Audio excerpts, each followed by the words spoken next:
As you dey pick this bottle, you like am? I don't like am, but wetin I go do? Person must chop. You fit do what I tell you. If you do am, you go be Lagos baddie. Abeg, I go do am, I wan be baddie. I fit do anything. You fit go mortuary baff dead body. Use the water baff yourself. Also, you go drink canoe.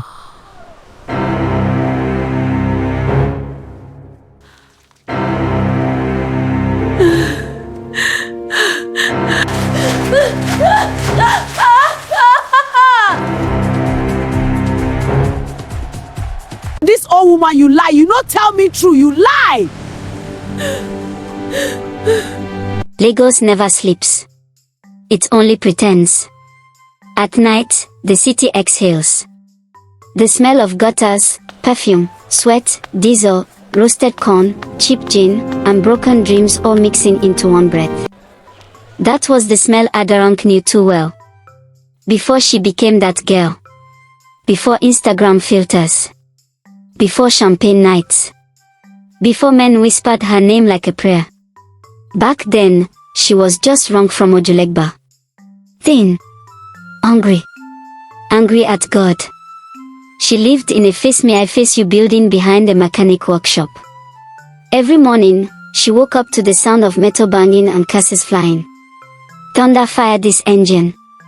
Her mattress was thin, her ceiling leaked, and her stomach growled louder than her prayers. That morning, hunger chased her out. She tied her wrapper tight, picked up a nylon sack, and headed toward the refuse dump beside the railway, where people like her hunted for survival. Empty bottles. Scrap metal. Anything that could sell. She bent over a dustbin, fingers black with filth, when a voice cut through the noise. Is this the life you want? Ronke froze. That voice was calm. Too calm. She turned. The woman standing there did not belong in that place. Old, yes. But straight-backed. Eyes sharp like they had seen many endings. Her wrapper was faded but clean. Her head tie sat like a crown. Are you talking to me? Ronke asked. The woman smiled slowly. I am talking to the hunger inside you. Ronke scoffed. Mama, if you no wan buy butter, abeg leave me. Hunger no dey here grandma. The woman stepped closer. The air around her felt heavy. I can change your life, she said. But first, answer me, truthfully. Ronke hesitated. Ask. The old woman leaned in, her breath warm and smelling faintly of herbs. If men desire you, will you use it? Ronke laughed bitterly. Madam, men already desire me. Desire no be money. The woman nodded. If power comes with a price, will you pay? Ronke swallowed. How much? The old woman smiled wider. Your nose will suffer before your pocket smiles. That was when Ronke should have walked away. But hunger makes cowards brave. They sat behind an abandoned kiosk as the city roared on. The woman introduced herself. They call me Old Matilda. Ronke frowned. You know sound Yoruba. Matilda chuckled. Power has no tribe. Then she leaned closer and spoke in a whisper that stuck to Ronke's skin. There is water, she said. Water that washes death. Ronke's brows knitted. Mortuary water, Matilda continued calmly. The water used to bathe the dead. Ronke jumped up. Jesus. Matilda grabbed her wrist, surprisingly strong. Sit. People passed. No one noticed. That water carries what the dead no longer need, Matilda said. Luck. Favor. Desire. Ronke shook her head violently. You are mad. Matilda nodded. Yes. But I am rich. Ronke's mouth went dry. You will walk where bodies sleep, Matilda said. You will bathe them. And after, you will drink a cup. You will bathe with the rest. Ronke gagged. It smells. Matilda smiled. That smell is not rot. It is attraction. She continued, voice dropping. Any man who wants your body will give you anything you ask, money, cars, houses, contracts. Ronke whispered, anything. Yes.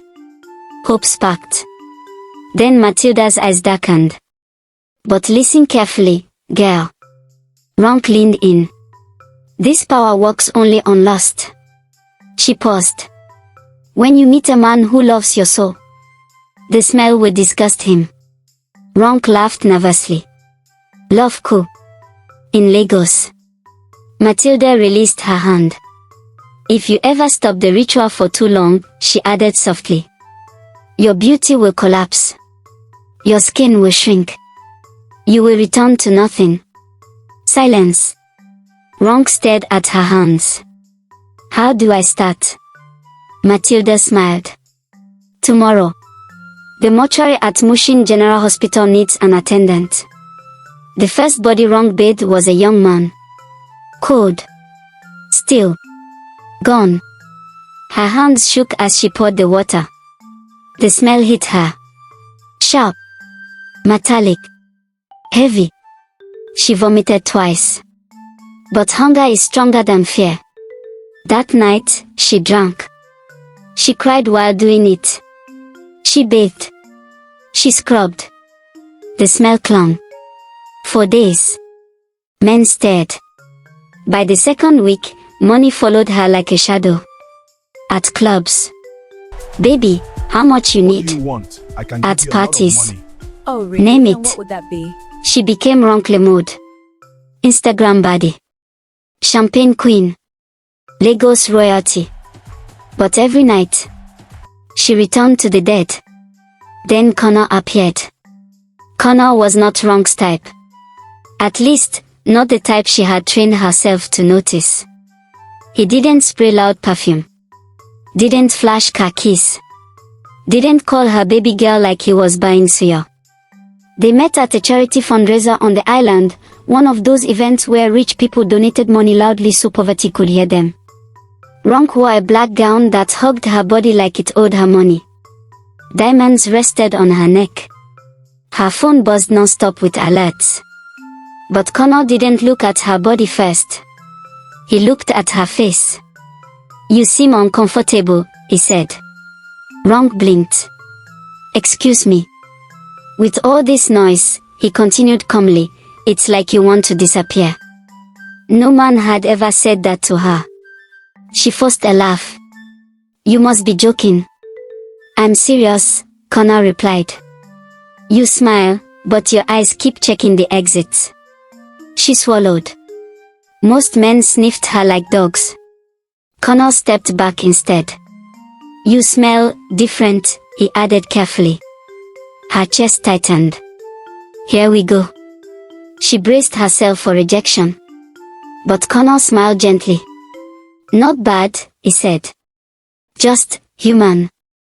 That night, he didn't ask for her number. She gave it to him herself. Connor didn't give Ronke money. He gave her time. They ate roadside food. They talked. They laughed. He listened.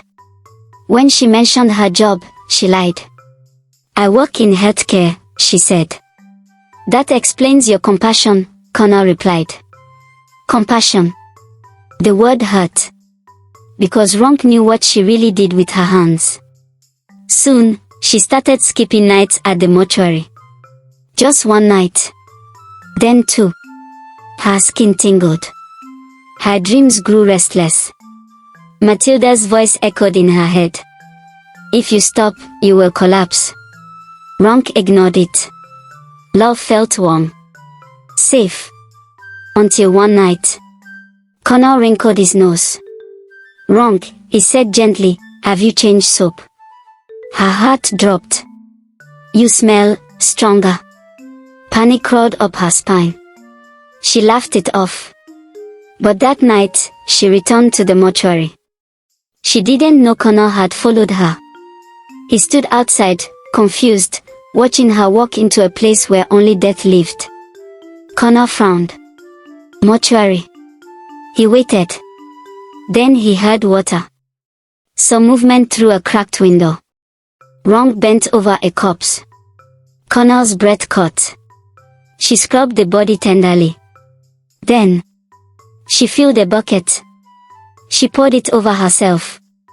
Connor staggered back. "No," he whispered. She scooped the water. "Drunk." Connor vomited. His world cracked open. Connor confronted her the next day. "Tell me the truth," he said. Ronke froze. "What truth?" "The water," Connor said, voice shaking. "The dead body." "Why?" Silence swallowed the room. Then Ronke screamed. She cried. She collapsed. She told him everything. Connor listened. And when she finished, he said softly, "I loved you." She reached for him. He stepped back. "I loved you," he repeated. "Not whatever this is." The smell hit him again. He gagged. "I can't," he said. "I'm sorry." And he walked away. Ronke ran back to Mushin. To the poorest streets. To find Matilda. She searched for days. No one knew her. The first thing Ronke lost was time. Days slipped past her like water through broken fingers. She could no longer tell mornings from nights.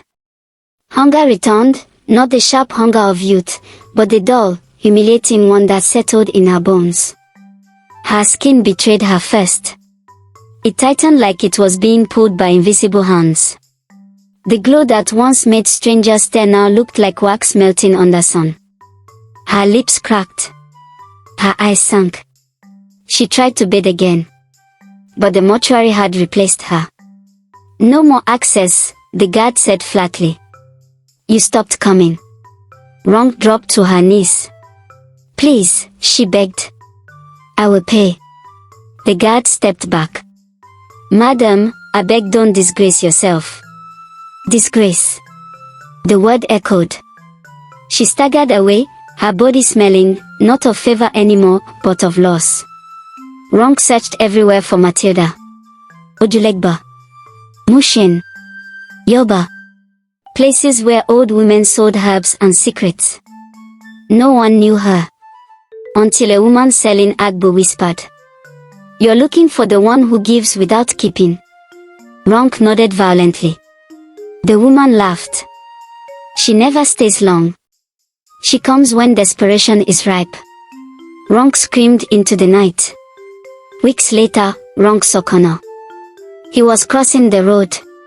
Healthy. Clean. Oh. She ran after him. "Connor." He turned, and recoiled. "Jesus," he whispered. She reached for him. "Please," she cried. I stopped. "I chose you." Connor's eyes filled with tears. "But you didn't choose yourself," he said softly. She collapsed. "I lost everything." Connor knelt, but did not touch her. "Some prices," he said, "are paid forever." He stood. And walked away. Ronke returned to Ojulegba. Back to the dustbin. Children laughed at her. Men avoided her. Her body shrunk. Her face folded into itself like paper soaked in water. At night, she dreamed of bodies. Cold. Silent. Watching. One night, a familiar voice spoke from the darkness. "Did it satisfy you?" Ronke screamed. Matilda stood there. Unchanged. Smiling. "You lied." Ronke sobbed. "You said I could choose love." Matilda nodded. "I did." "Then why?" "Because," Matilda interrupted gently. "You wanted favor without foundation." She leaned in. "You use debt to buy desire. But love cannot stand the smell of stolen power." Ronke trembled. "Can you reverse it?" she whispered. Matilda's smile faded. "Some doors only open once." She turned and vanished. Ronke died quietly. Not in a mortuary. But on a bench near the railway. People said she smelled strange. No one claimed her body. Water washed her one last time. And Lagos moved on. Moral lessons. 1. Not every door that opens is a blessing. Some opportunities come with beauty, money, and applause, but behind them is a debt that must be paid with peace, love, or destiny. What you gain through dark shortcuts will eventually demand more than you can afford. 2. Love cannot survive where truth and integrity are buried. Desire may bring gifts, money, and attention, but only truth attracts lasting love. When wealth is built on deception, it repels the very happiness it was meant to secure.